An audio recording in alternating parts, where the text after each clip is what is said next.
अस्सलाम वालेकुम स्टूडेंट्स, कैसे हैं आप सब? उम्मीद है बहुत अच्छे होंगे। सुबह आपका पेपर है, तैयारी भी आपने अच्छी कर ली होगी।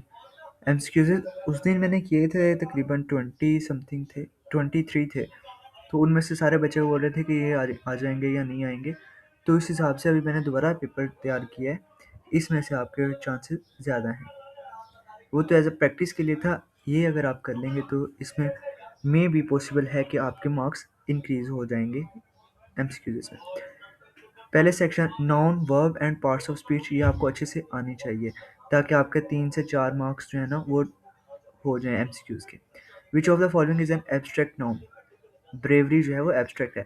क्राउड क्या है? क्राउड कलेक्टिव नाउन है। आयरन क्या है? टीम क्या है? ये आपको पता होना चाहिए, ठीक है। फिर in the sentence she carefully place the ways, the underline word, underline कौन सा है इसमें? केयरफुली जो है ये क्या है?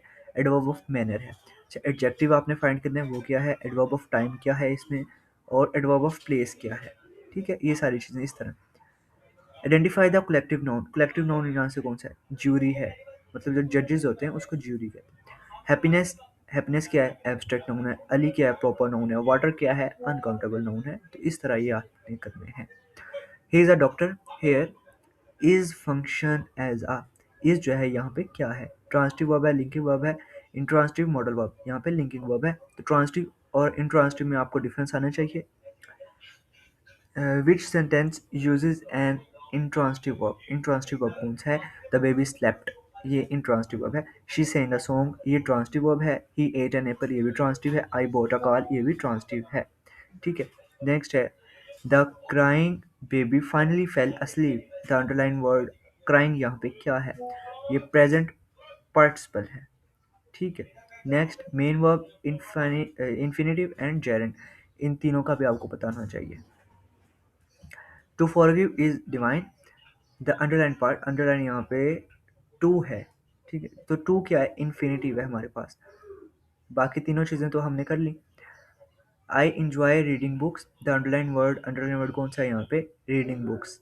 रीडिंग क्या है? यहाँ पे जेरेंट है रीडिंग, ठीक है। Identify the model auxiliary verb, कौन सा है? शूट जो है वो ऑक्सिलरी वर्ब है। इसको ऑक्सिलरी को मॉडल भी बोल सकते हैं, ठीक है। हैज़ बीन डूइंग, ये क्या है? ये आपको पता होना चाहिए। Ouch the hurt, that hurt, the word ouch is an, ये क्या है? इंटरजेक्शन है। कंजक्शन प्रपोजिशन प्रोनाउन नहीं है। इस तरह ये कब यूज होता है? एक्सक्लेमेटरी, जब सेंटेंस होता है तब। नंबर 2 सेक्शन जो था वो हमारे पास है फ्रेज, फ्रेजेस एंड क्लॉजेस। इन दोनों को आपको बहुत अच्छे से ग्रिप होनी चाहिए इन दोनों पे। The man in the red shirt is my uncle, ये बहुत फेमस है। The word, the underline group of words, underline group कौन सा है? यहाँ पे हमारे पास होगा red shirt, the in the red shirt, ये। तो ये हमारे पास एडजेक्टिव फ्रेज है। Noun phrase, adverb phrase and verb phrase, ये 3-4 लाजमी करने हैं आपने तैयार। ही रैन विद ग्रेट स्पीड, मतलब वो बहुत तेज़ी से भाग रहा था, ठीक है। अंडरलाइन वर्ड कौन सा है हमारे पास? विद ग्रेट स्पीड जो है वो है। तो ये हमारे पास एडवर्ब फ्रेज है, okay. I will go wherever you go. The underline part कौन सा है? वेयर एवर यू गो है, तो एडवर्ब क्लॉज है ये। बाकी 3 क्लॉज भी देख लें। The book that I bought is lost, यहाँ पे underline part I bought is lost, तो ये कौन सा है हमारे पास? एडजेक्टिव क्लॉज है।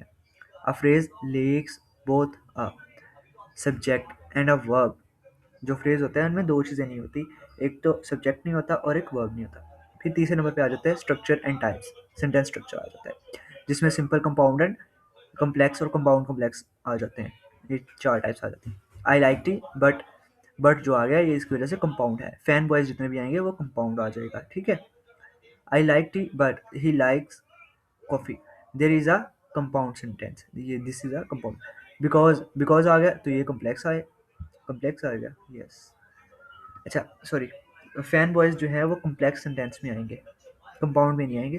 फैन बॉय से मतलब एफ, एफ से फॉर है, ए से एंड है, बी से बिकॉज है, और एन से नॉर है, ओ से और, वाई से येट एंड, ऐसे जो था हमारे पास क्या होगा?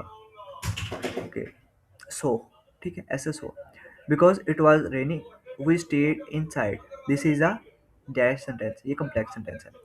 विच of the following is a simple sentence, simple sentence कौन सा है? He is a rich yet, अब यहाँ पे येट आ गया तो ये कौन सा आ गया? ये कम्प्लेक्स हो गया, ठीक है। आई सा वंडर्ड बर्ड, ये तो सिंपल हो गया। Tell me where you live, तो ये इंटरोगेटिव आ गया, ठीक है। इफ़ यू वर्क हार्ड, ये कंडीशनल आ गया। Identify compound complex sentence, compound से कम्प्लेक्स कौन सा होता है? जिसमें जो दो है वो इंडिपेंडेंट सेंटेंसेस हो और एक जो है वो डिपेंडेंट सेंटेंस हो, ठीक है। ही इज प्लेइंग, ये सिंपल आ गया। I like him because he is kind, because आ गया। तो अब ये कौन सा है? ये आ गया हमारे पास compound sentence, sorry complex sentence. When the bell rang the students left and the teacher stayed, तो ये हमारे पास कंपाउंड कम्प्लेक्स आ गया क्योंकि यहाँ पे तीन है, ओके। डू और डाई, ये तो ऐसे ही बस। Stop the car, stop the car is an example of an, किस चीज़ की? इंपेरेटिव सेंटेंस है। एजर्टिव, एक्सक्लेमेटरी, इंटरोगेटिव नहीं है। एक्सक्लेमेटरी हमने कर लिया, जो आउट था उस टाइप के वर्ड्स। इस तरह इंटरोगेटिव में क्वेश्चन मार्क का जो है, एजर्टिव जो है वो सिंपल आता है या डिक्लेरेटिव जिसको बोलते हैं। इंपेरेटिव जो है वो हमारे पास स्टॉप द कार आ गया, okay. Conditional and tenses, conditionals and tenses, ये दो कंडीशनल्स के चार टाइप्स होते हैं और टेंसेस जो आपको पता है 12 टाइप्स होते हैं। If I were a bird I would fly, I will fly नहीं आ सकता, ये कंडीशनल टेंस है हमारे पास, ठीक है। एक साइड, इफ वाली साइड जो है वो पास्ट में आएगी और जो दूसरी है और वो वुड में जाएगी, ठीक है। शुड नहीं यूज हो गया। If she had study, if she had, अब याद देखो, पास्ट परफेक्ट है, पास्ट परफेक्ट है और यहाँ पे था पास्ट, वो क्या नाम है इसका, कॉन्टिन्यूस था, ओके। अब यहाँ पे वुड हैव पास्ट, ये भी परफेक्ट में जाएगा, ठीक है। हैड पास्ट नहीं जाएगा, विल पास भी नहीं, वुड पास भी नहीं, क्योंकि हैड आ गया, तो वुड हैव पास। नेक्स्ट है water boils if you heat it to 100 degree Celsius, this is a, कौन सा है? यहाँ पे देखो कंडीशनल सेंटेंस लगा है, वाटर बॉइल्स, यहाँ पे सिंपल सिंपल टेंस यूज़ किया है और जो दूसरा है वो भी सिंपल ही है, तो इस वजह से ये जीरो कंडीशनल आ गया। इसी तरह अगर एक सिंपल है और जो दूसरा वो उसमें चला जाएगा फ्यूचर सिंपल में, तो वो भी सिंपल सेंटेंस आएगा, ठीक है, जीरो कंडीशन में। If, sorry, I have been living here for 10 years, this is a, तो ये क्या होगा? ये प्रेजेंट कॉन्टिन्यूस टेंस है। हैव बीन लिविंग फॉर, तो ये प्रेजेंट परफेक्ट कॉन्टिन्यूस में आ जाता है, okay. Next, they had finished, एक मिनट बस, they had finish the work before the guest arrived, ये कंडीशनल सेंटेंस भी हो सकता था, लेकिन अब यहाँ पे देखो हमारे पास है दे हैड फिनिश्ड द वर्क, उसने काम खत्म कर लिया था किसके आने से पहले? गेस्ट के आने से पहले, ये जो मेहमान थे, ये पास्ट परफेक्ट है। और ये अगर कंडीशनल टेंस होता तो कौन सा होता? ये थर्ड कंडीशनल होता, ओके। कंडीशनल ये थर्ड होता क्योंकि ये यहाँ पे पास्ट इंडेफिनिट है और यहाँ पे पास्ट परफेक्ट है, ओके, समझ रहे हो। फिर है सेक्शन 5 में हमारे पास poetic devices and figurative figures of speech, ये बहुत इंपॉर्टेंट है, आपको 10th first year and second year में भी पूछा जाएगा। The snow is a white blanket, ये देखो उसने डायरेक्ट बोल दिया, तो डायरेक्ट जो चीज़ होती है वो मेटाफर होता है। अगर is like as white blanket होता तो ये सिमिली होता। और पर्सोनिफिकेशन आपको पता है क्या होती है, और हाइपरबोले भी। As brave as a lion, as brave as a lion जो है ये सिमिली आता, ओके। एलिट्रेशन, ओनोमेटोपिए और मेटाफर, तो इनका कंसेप्ट भी आपको होना चाहिए। द विंड विस्पर्ड, अब देखो विंड विस्पर्ड, ये डब्ल्यू की साउंड आ रही है तो ये पर्सोनिफिकेशन, पर्सोनिफिकेशन हाउ, एलिट्रेशन भी होती है, ओके। अच्छा, ये साउंड को हम देखेंगे तो एलिट्रेशन है, और अगर यहाँ पे विस्पर्ड, विस्पर्ड कौन करता है? हम इंसान करते हैं ना, तो ट्रीज तो नहीं करेंगे, तो इस लिहाज से यहाँ पे पर्सोनिफिकेशन है। अगर ये दोनों एलिट्रेशन और पर्सोनिफिकेशन आ जाए तो आप किसको चूज करेंगे? बिग ब्लू बबल्स, अब यहाँ पे देखो बिग ब्लू बबल्स, बी की साउंड आ रही है तो एलिट्रेशन है हमारे पास, ठीक है। Which poem from your list likely use imagery of nature, imagery of nature कौन सी है, ये तो आपका वैसे नहीं आ सकता, ठीक है, इसको बस छोड़। Conjunction and transitional devices, he is a poor yet he is honest, ठीक है, बिकॉज यहाँ पे लग नहीं सकता और यहाँ पे लग नहीं सकता, सो यहाँ पे आ नहीं सकता, तो येट आ जाएगा। Identify the coordinating conjunction, coordinating conjunction यहाँ पे हमारे पास फोर है, जो फैन बॉयज जितने भी हैं वो सारे कोऑर्डिनेटिंग कंजक्शंस हैं। ही was ill, therefore he could not come, therefore is a therefore transition device है, ओके। या फिर ऐसे भी पूछा जा सकता कि यहाँ पे therefore के नीचे वो लगा देते, ब्लैंक्स लगा देते और आपसे पूछते कि इन चार में से कौन सा लगता है, या इधर however, therefore या इधर बाकी दो कोई भी से आ जाती, ठीक है, whenever you। अच्छा, which transition device shows addition, addition कौन सी होती है, furthermore, या in addition to आ जाती है, ठीक है, इस तरह।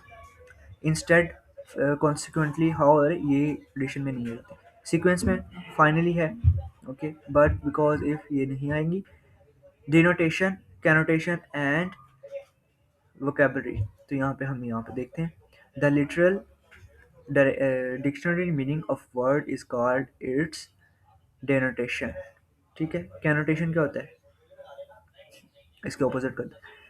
Which word has a positive connotation for small? Small, petite, petite, अच्छा, scrawny, tiny, puny, तो ये क्या हो सकता है, petite, okay. Home evokes feeling of warmth and safety. This is its क्या है, connotation है हमारे पास, connotation, where is my mobile, अच्छा। नेक्स्ट है what is synonym of courage, courage का क्या है, ब्रेवरी, तो ब्रेवरी हमने ऊपर पढ़ा था, ये क्या है ब्रेवरी, ब्रेवरी हमारे पास है abstract noun. Antonym of expand, expand होता है श्रिंक, ठीक है, इसका एंटोनिम, वैसे बाय द वे इसमें आ जाता है इंक्रीज अगर सिनोनिम पूछते तो, ठीक है। फिर है preposition and general grammar, he is fond of music, fond of music, on at for नहीं आ सकता, the cat jump upon the table, या फिर ऑन द टेबल भी बोल सकते थे हम यहाँ पे अभी हमारे पास अपॉन द टेबल आ गया। फिर है she has been ill since Monday, कब से थी, मंडे से थी, ठीक है। फिर नेक्स्ट